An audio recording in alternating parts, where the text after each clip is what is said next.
Hey guys, BoHD here from How To and More, and today I'm going to go over all the latest Nexus 5 leaks and rumors and give you guys a good idea as to what you should expect for the upcoming Nexus. Now the Nexus 5 and really any Nexus device is a phone designed by Google running nothing but pure Google software. This means you don't get any bloatware or custom skins like you would get with phone manufacturers like HTC and Samsung, and Google will also deliver the updates directly to your phone, so you don't have to rely on these phone manufacturers to deliver them to you. Now on the software side of things, because they're running stock Android, everything is very pure and simple and works really well, but part of this reason is because of the hardware specs, which ultimately give each device its fluidity. In fact, most of the hype surrounding each Nexus device is more about hardware specs than software, so without further ado, here are the upcoming specs of the Nexus 5. So starting with the processor, the Nexus 5 will come equipped with a quad-core Snapdragon 800 processor with 2GB of RAM, along with a 16 or 32GB hard drive and a 5-inch 1080p IPS display.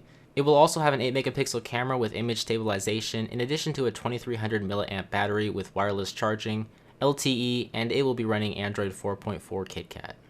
Now, judging by these high-end specs, the Nexus 5 will compete with other top-of-the-line smartphones like the Galaxy Note 3 and the LG G2, which were recently announced. But what's interesting here is that the Nexus 5 is essentially like an LG G2 running stock Android. The only real difference between the two is the build quality and the camera, and maybe the screen size, since the screen size on the G2 is 5.2 inches compared to the screen size on the Nexus 5, which is 5 inches. But as for the build quality, we can assume that the Nexus 5 will be very similar to the Nexus 7 with its plastic matted back cover, which offers much more grip than the plastic slimy back of the LG G2. And as for the camera, you might be disappointed in that it is only 8 megapixels compared to 13 megapixels in the LG G2, but megapixels don't really matter as much as the camera sensor, and we don't really have much info there. For example, the camera sensor could be stacked like the HTC One, which offers excellent low light performance and great quality pictures, or it could just be an 8 megapixel camera sensor with mid-range performance. We won't know until it's official, but we do know that it will be better than the Nexus 4 camera, which isn't saying a whole lot because that camera was pretty bad. But all these rumors will be coming to an end in the next few weeks with all the details coming to the surface,